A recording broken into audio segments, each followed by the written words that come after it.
Que a paz de Cristo seja com todos.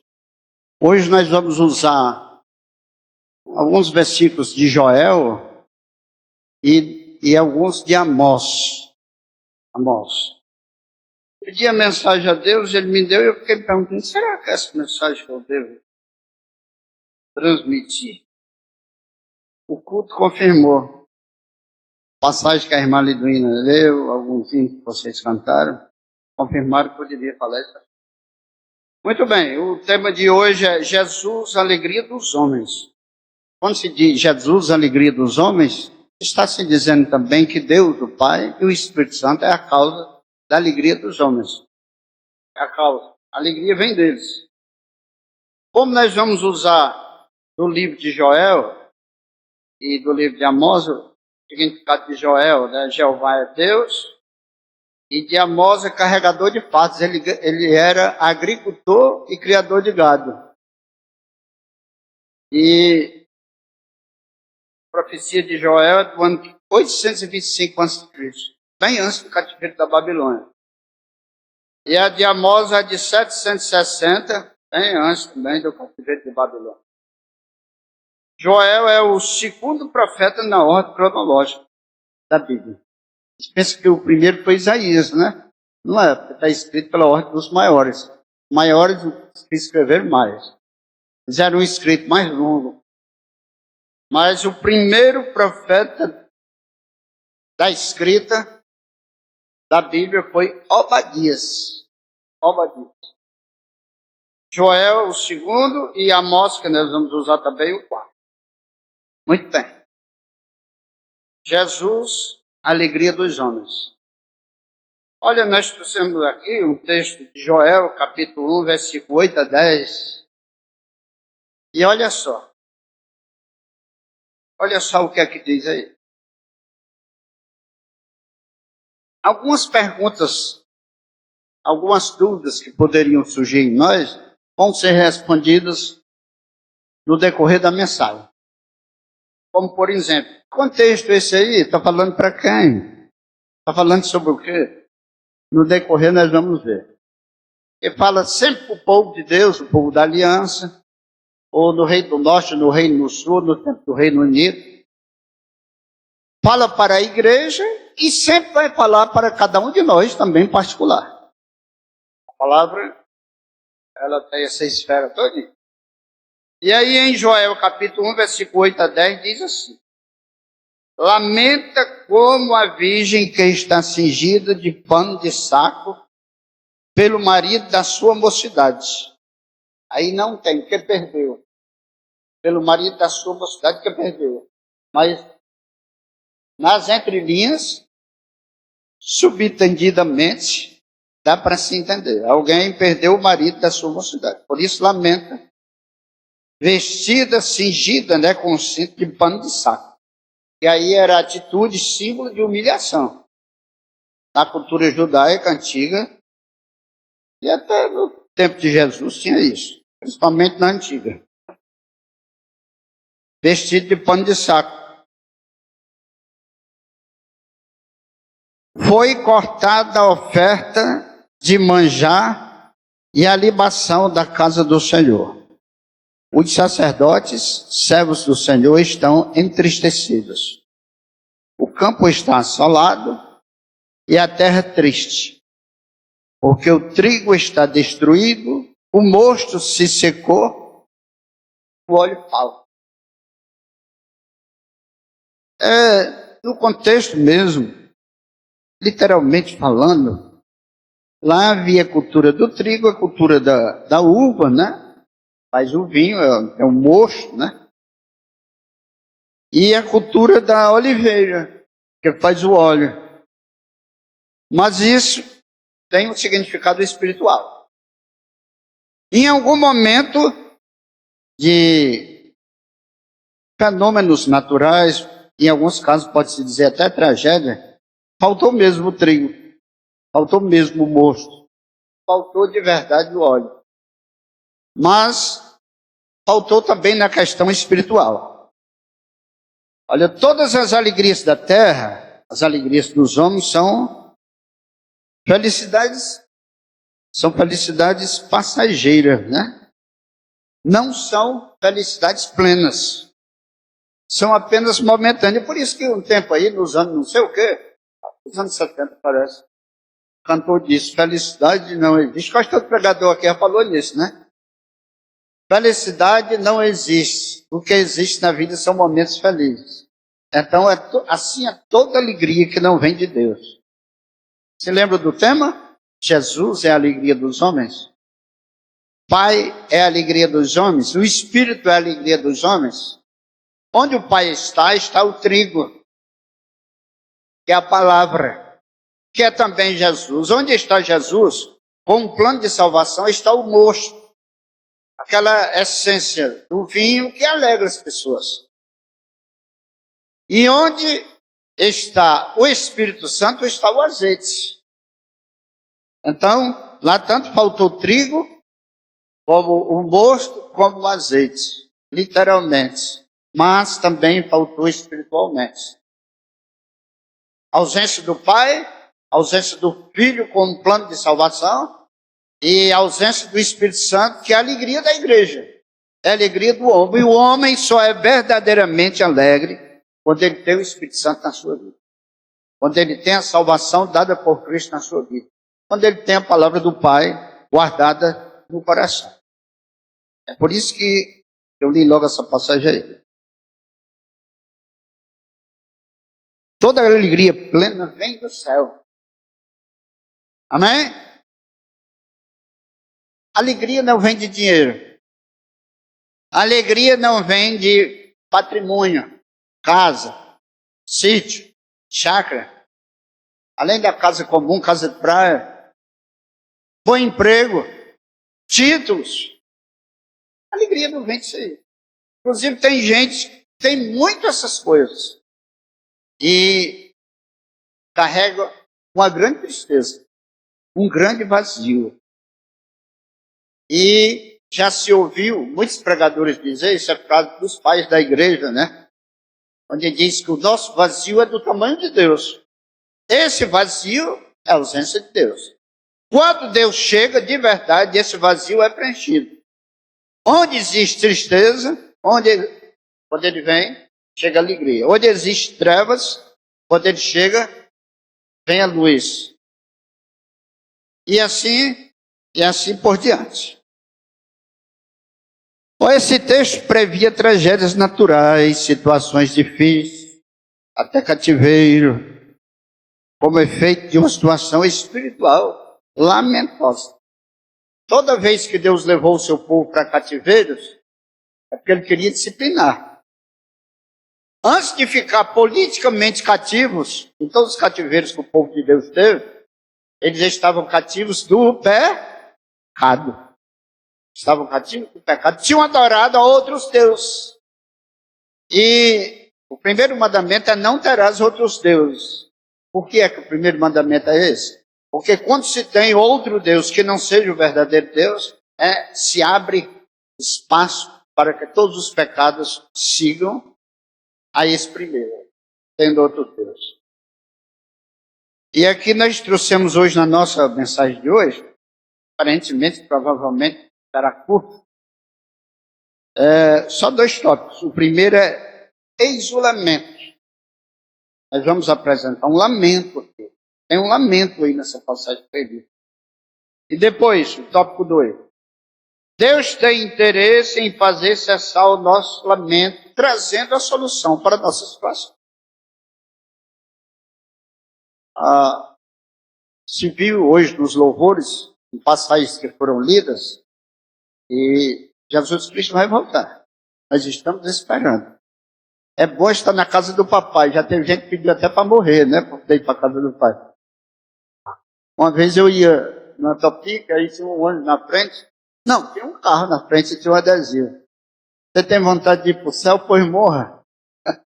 Mas é se morrer na hora que Deus quiser, né? Não invente de morrer antes da hora que ele me chamou. Porque quando é Ele que lhe chama, você foi transferido daqui para lá. Quando você vai na hora que Ele não chamou, pode ser que seja morrer mesmo, viu? Pode ser. Eu não estou dando certeza de nada aí. Então, Primeiro tópico é isolamento, e o segundo, Deus tem interesse em fazer cessar o nosso lamento, trazendo a solução. Muito bem. O lamento está nesses 3 versículos de Joel, capítulo 1, versículo 8 a 9. Foi lido, né? Lá, a suma desses 3 versículos, eu tirei aqui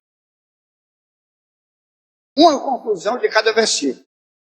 Do primeiro, faltou comunhão com os princípios do Senhor. O problema do ser humano, todos nós aqui sabemos, começou desde o Éden, quando faltou no homem comunhão com os princípios do Senhor. Faltou um trigo. Trazendo para a linguagem simbólica, o trigo representa a palavra de Deus, do Pai. E que a palavra do Pai é Jesus.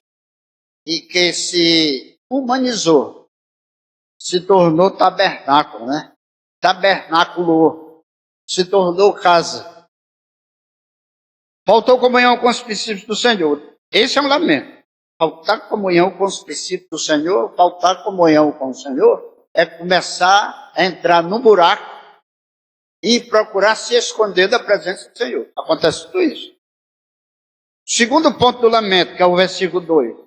Não se pode mais sacrificar e ser aceito. Você já pensou? Vocês já pensaram, melhor dizendo?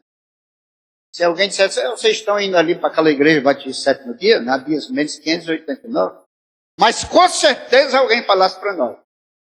Mas Deus não está aceitando, com certeza. Se fosse um profeta de Deus, os louvores que vocês cantam lá.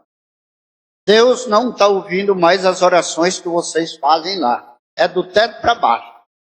Aquela pregação ou aquelas pregações que aqueles pastores estão fazendo não estão de acordo com a vontade de Deus. Isso seria muito lamentável para nós. Então, eles estavam naquela condição. Estavam naquela condição. Foi cortada a oferta de manjar. E a libação da casa do Senhor. Os sacerdotes estão entristecidos. Servos do Senhor estão entristecidos. Lamento. Eles estavam nessa situação. Aqui foi o profeta Joel, profetizando que eles iam entrar nessa situação. E entraram. Dezenas de anos, século e pouco, entraram nessa situação. Mas aqui pode ser uma profecia também para a igreja, quando não adora de verdade o verdadeiro Deus. E adorar é temer e servir. Tem outro significado, depende da ótica da coisa, né? Mas não poder mais sacrificar Deus e não ser aceito, isso para quem é religioso é uma coisa horrível. É uma coisa lamentável, é uma coisa muito triste.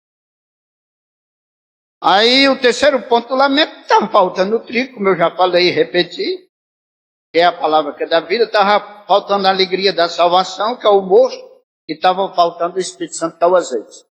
Eu já repeti. Então Deus, esse lamento foi feito. Lamenta como a virgem que está sem essas coisas. Esse lamento foi feito. E quando a gente lamenta, olha, Deus é tão bom, Deus é tão maravilhoso, quando a gente tem um lamento interno, e a gente expressa com a boca, com a alma, Deus tem interesse em tirar o nosso lamento. Vocês vão ver em versículos que nós vamos ler.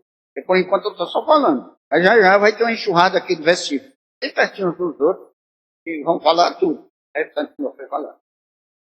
Deus tem interesse em fazer cessar o nosso lamento, trazendo a solução. Olha. Porém, para que isso aconteça, temos que passar pelo crivo da verdade.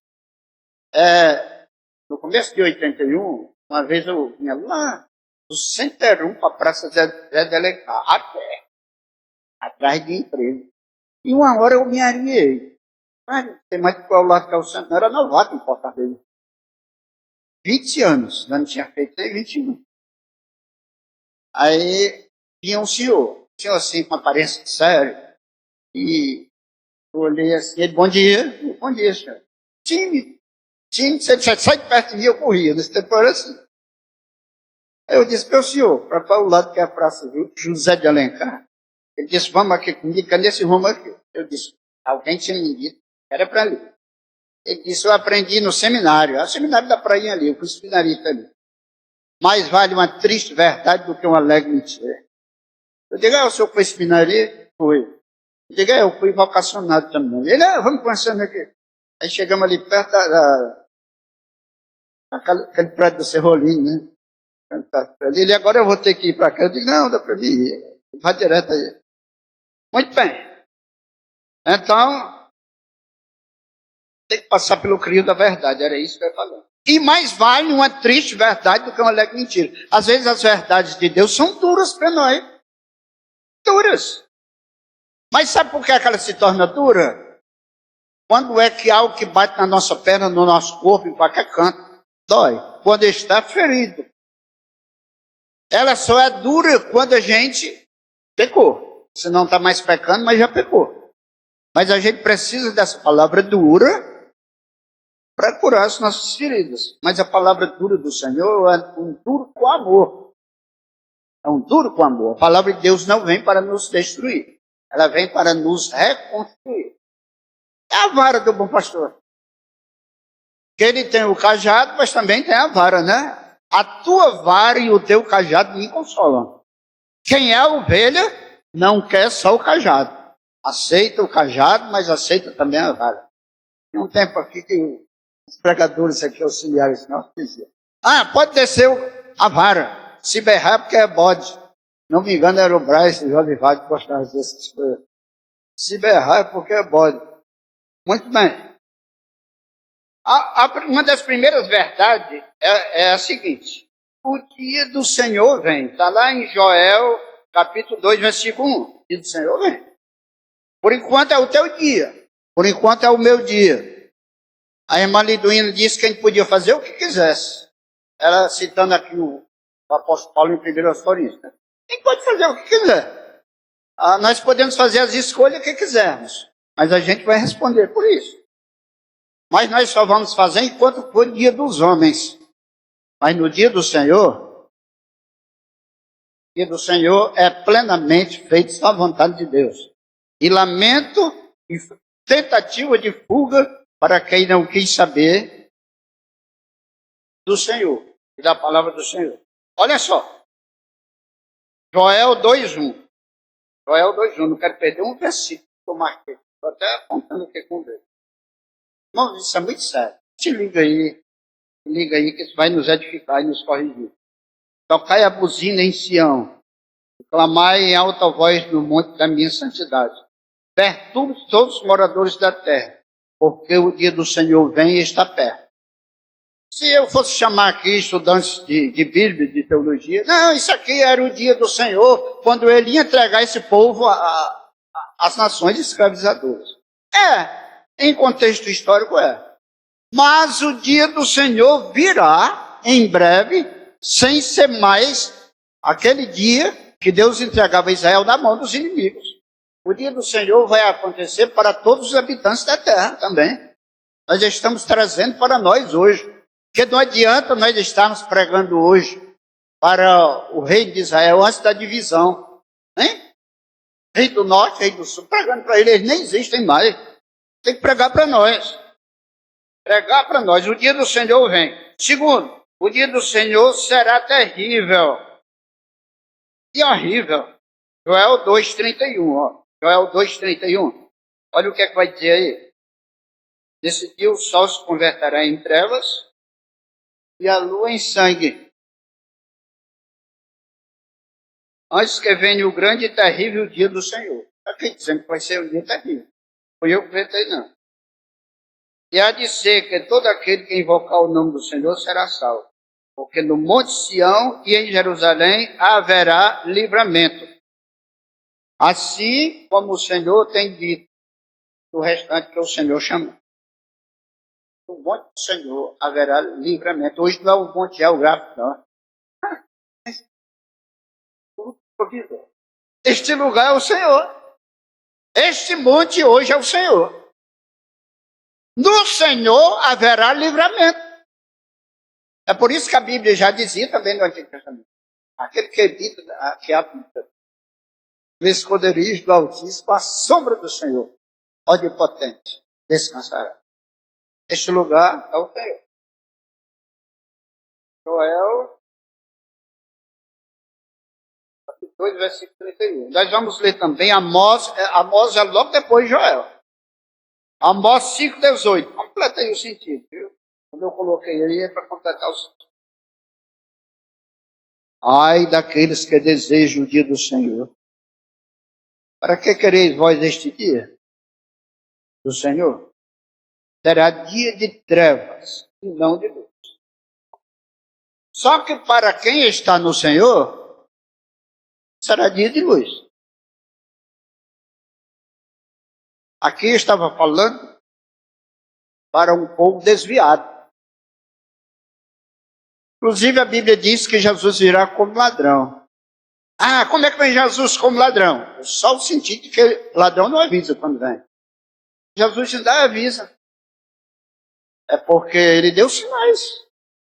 São os avisos, cumprimento de sinais. Mas quando ele diz que virá como ladrão, o apóstolo Paulo diz, mas para vós, irmãos, não será assim. Para vós, irmãos, não será assim. Bendito seja o Senhor. Amós 5,18, né? Terminei de ler. Agora, nós temos algumas perguntas com resposta. Vamos voltar lá para Joel. Joel, capítulo 2, versículo 1. Capítulo 2, versículo 1. O que temos que fazer? Nós temos que fazer duas coisas. Baseado aqui em Joel. Primeiro é pregar o dia do Senhor. Tomara que Jesus já venha. Mas a gente tem que se preparar. Pregar o dia do Senhor para os outros. Será um dia de salvação para quem estiver com Ele. Será um dia horrível. Será um dia absurdo, um dia de trevas. Um dia de juízo. Para quem não estiver com Ele. Mas para mim pregar isso para os outros, eu tenho que me colocar nessa condição também. De estar esperando o dia do Senhor como o meu Salvador. E não como o meu juiz. Joel 2:1.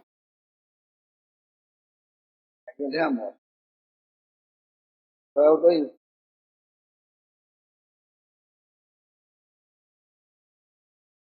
Não, já foi lido, né?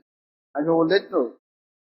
Tocai a buzina em Sião e clamai em alta voz na minha santidade. Pergunto todos os moradores da terra, que o dia do Senhor vem.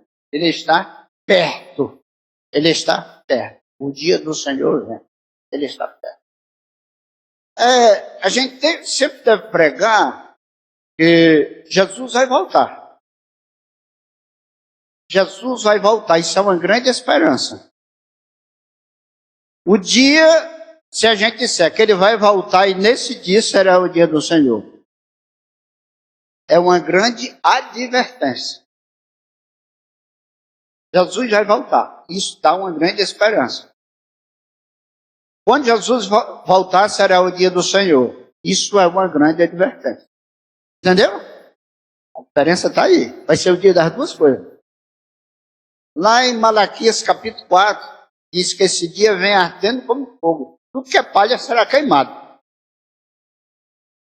Mas aquilo que não é palha, é de verdade, não será queimado. Até a gíria faz a gente entender o que é palha, né? Palha, né? O pessoal diz palha. Isso aí é palha. O que é palha? Uma coisa falsa, né? Né? É por aí. Uma coisa falsa. Mas aquilo que é de verdade não será queimado no dia do Senhor. E nós devemos pregar o dia do Senhor, porque temos que fazer pregar o dia do Senhor, e depois consagrar-se coletivamente. Tem pessoas que não querem concordar com isso, não, mas está na Bíblia. Não, isso aí era para Israel, mas é para nós também. Tudo quanto era para Israel é para nós. Só muda os significados e os princípios com o tempo. Com o tempo. Olha aí o que é que diz em Joel, capítulo 2, versículo 12 a 17. É um texto curto. Ainda assim, agora mesmo, diz o Senhor, devemos consagrar-se coletivamente. Não, eu não quero coletivamente, pois se consagra individualmente. Creio, pode servir também. Ainda assim, agora mesmo, diz o Senhor, convertei-vos a mim de todo o vosso coração. Quem está dizendo? O Senhor.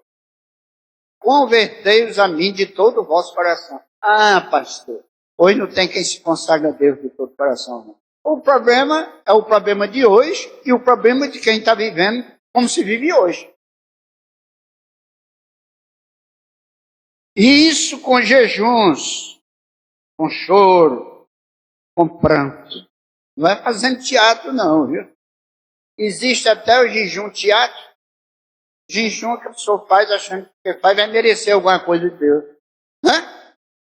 Mas tem que ser um jejum com propósito. O jejum hoje talvez seja nem necessário deixar de comer. Mas soltar o celular por uma semana, usar esse celular só para negócio. Isso é um exemplo que eu estou dando, né? No lugar do celular, qualquer coisa que ele domina, qualquer coisa que é tudo para você, você não pode viver sem ela. Pode viver entre aspas. Não sabe largar. Jejum com choro e com pranto. Choro, teatro, não. Choro da alma, choro interno. Lamento por ter dado tantas mancadas, feito tantas escolhas ruins, praticado tanto mal, dito tanto não para o Senhor. Isso aí, esse lamento aí é que é o verdadeiro choro. Com pranto. Pranto é apenas intensidade do choro, né? Rasgai o vosso coração. Está aqui, vai evoluindo aqui. Tem que rasgar a roupa, nem rasgar o... Eu estou tão arrependido por rasgar até o dinheiro que eu tenho. Não faço isso, não. Rasgar as roupas boas que eu tenho. Não faço essa loucura, não. Tem que rasgar o quê, ó? Rasgai o vosso coração. De manhã o pastor Bernardo passou isso aqui, né? E o verso-chave, o verso base do estudo, era que a gente tem que guardar o coração, porque dele procede as raízes da vida. Tá? Coração, rasgai o coração. Lá é guardai. E aqui é rasgai para que saia aquilo que entrou nele quando a gente não guardou. Não é não? Creio que sim. Essa compreensão veio agora. E não as vossas vestes. Convertei-vos ao Senhor vosso Deus, porque Ele é misericordioso e compassivo. Aí a palavra é dura. Mas a gente tem que se voltar para o Senhor, porque Ele é misericordioso e compassivo. Ah, José errou tanto. Só que ele está querendo voltar para mim, está muito arrependido. Aí o Senhor não vai olhar mais para o José errou tanto. Vai olhar agora para o José arrependido. Bendito seja Deus, que Ele é assim. Tardio em irás, grande em beneficência, e se arrepende do mal. Que é questão de tradução, né? Deus ia nos castigar e agora não vai mais. Se arrepende do mal, significa isso. Porque Deus não tem que se arrepender, não fez nada errado. Quem sabe se voltará e se arrependerá e deixará após si uma bênção? É oferta de manjar e libação de novo. Está no texto de Jó, no capítulo 1, falar em libação. E agora de novo, manjar e libação. Oferta de manjar e libação para o Senhor vosso Deus. Tinha se cortado tudo. E ele agora, quem sabe, ele não vai aceitar tudo agora. Porque você está arrependido. Você voltou para ele. Tocai a buzina em Sião, santificai um jejum, proclamai um dia de proibição. Congregai o povo, santificai a congregação, ajuntai os anciãos, congregai os filhinhos e os que mamam. Saia o noivo da sua recâmara e a noiva do seu tálamo. Naquele tempo Israel, que se chama de lua de mel, durava até 1 ano. Por isso que dizia, saiam, se o jejum pega alguém nesse período aí, saia de lá, venha participar. Chorem os sacerdotes ministros do Senhor entre o alpendre e o altar e digam, poupa o teu povo ao Senhor. Muitos pastores que verdadeiramente são pastores, vivem orando pela sua igreja, orando por irmãos, orando pela volta de irmãos. Isso é papel nosso. Temos que fazer. Poupa o teu povo, Senhor, e não entrega a tua herança ao opróbrio, à vergonha, né? A desonra. Para que as nações façam escárnio dele, porque diriam entre os povos, onde está o seu? O irmão foi tão crente, o irmão pregava tanto, o irmão orava tanto tempo na igreja, e agora se desviou. Era aquela, é assim que o povo diz. É assim que o povo diz. Aí vem a resposta do Senhor. Quando a gente faz o que tem que fazer, né? Vem a resposta do Senhor. Joel 2, 19 e 23. Olha o que é que diz. Olha aí a resposta do Senhor. Quando a gente se apela para o Senhor, quando a gente vai para o Senhor, Ele responde. Quando a gente se volta para o Senhor, Ele nos aceita novamente. Joel 2, 19 e 23. E o Senhor responderá e dirá ao seu povo, eis que vos envio trigo. Se lembra que estava faltando trigo?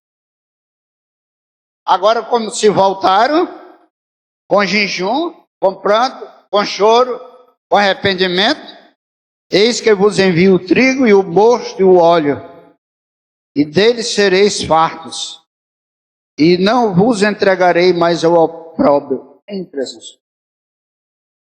Deus sempre restitui aquilo que a gente perde quando peca. Ele restitui quando a gente se arrepende, quando a gente se faz. É por isso que num tempo, fizeram aí um louvor, se cantava muito aqui. Restitui, eu quero de volta o que é meu, né? O que é meu, essas coisas aqui. Tem gente que cantava, né? Tinha perdido a namorada, cantando essa música, né? Restitui, eu quero de volta o que é meu. E nem foi seu. Se casou com outro, se casou com outro. Por aí vai. A resposta seria. E quando a gente se coloca diante do Senhor, busca o Senhor, volta para o Senhor, e o Senhor responde, acontece um grande avivamento.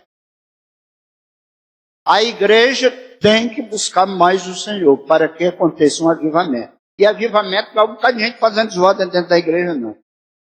Para os pentecostais. Para nós tradicionais, não é um bocado de zoada, mais gente tocando, mais gente cantando, não. É um avivamento com a palavra. O verdadeiro avivamento é aquele que vem da palavra. A gente se confrontando com a palavra, voltando para a palavra. Porque quando a gente se volta para a palavra, a gente se volta para o Deus da palavra. A gente se encaixa na sua vontade. Então, o grande avivamento, Joel 2, 28 a 32. Aí, o que vai acontecer sem dizer isso? 28 a 32.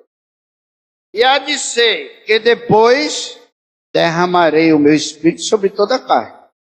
E os vossos filhos e vossas filhas profetizarão. Os vossos velhos terão sonhos. Os vossos jovens terão visões. Mas isso aí era profetizando que dia de Pentecostes ia acontecer. Então, a profecia nem sempre se conta só uma vez. Porque até o final desse texto que eu vou ler, vai se dizer que próximo à vinda do Senhor vai acontecer isso. Vossos velhos terão sonhos, vossos jovens terão visões. Versículo 29.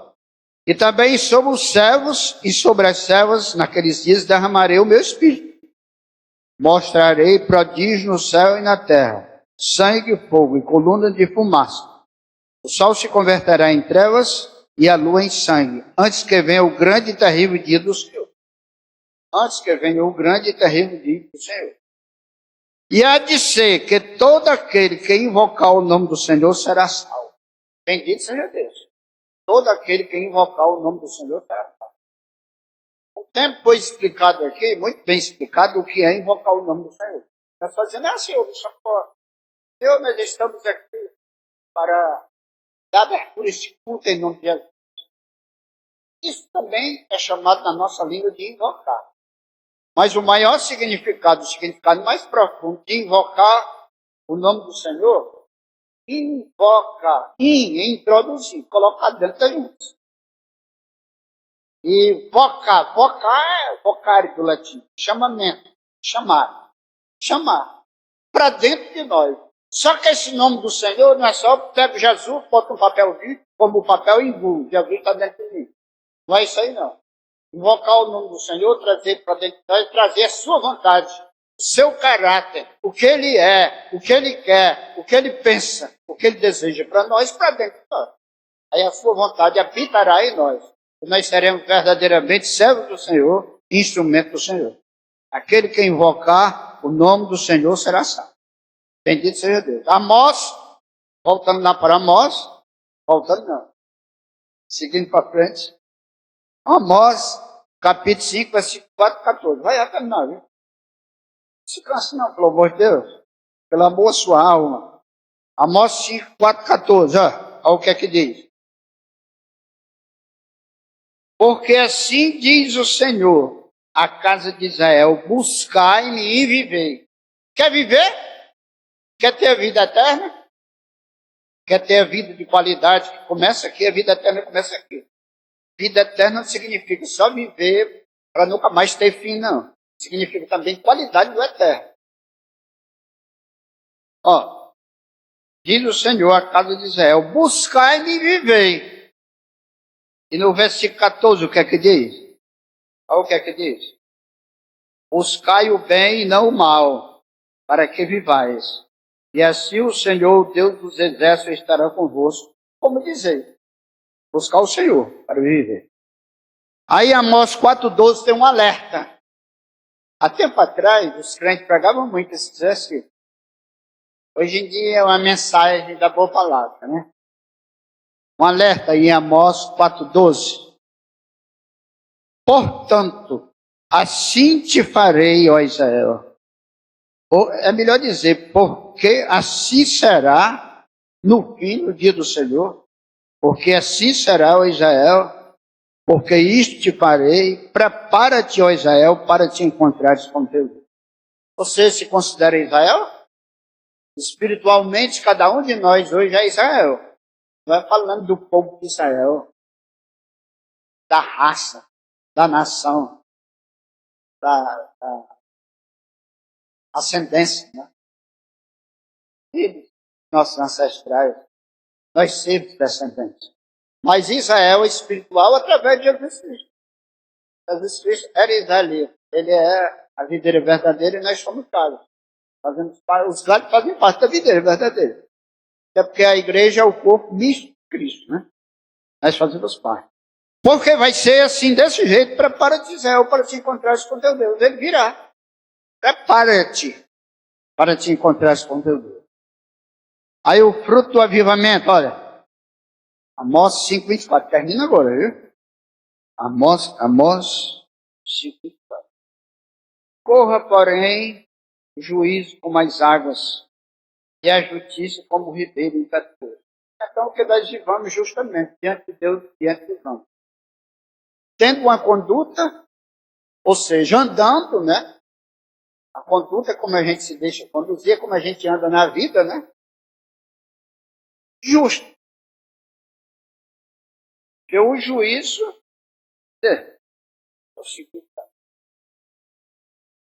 que o juízo corra como água. O juízo está muito para o pensamento, está muito para a palavra, está muito para a compreensão. E a justiça como o ribeiro, a justiça mais a prática. Entre juízo e justiça, pensamento, palavras e prática, pensamento e a palavra seria o juízo, e a justiça prática. Então, o juízo corra como água, e a justiça como o ribeiro. E assim Deus será glorificado em nossas vidas. E nós seremos salvos em Cristo Jesus. Pela misericórdia e pela bondade de Deus, pelo poder da palavra de Deus. Que Deus em Cristo nos abençoe, em nome de Jesus.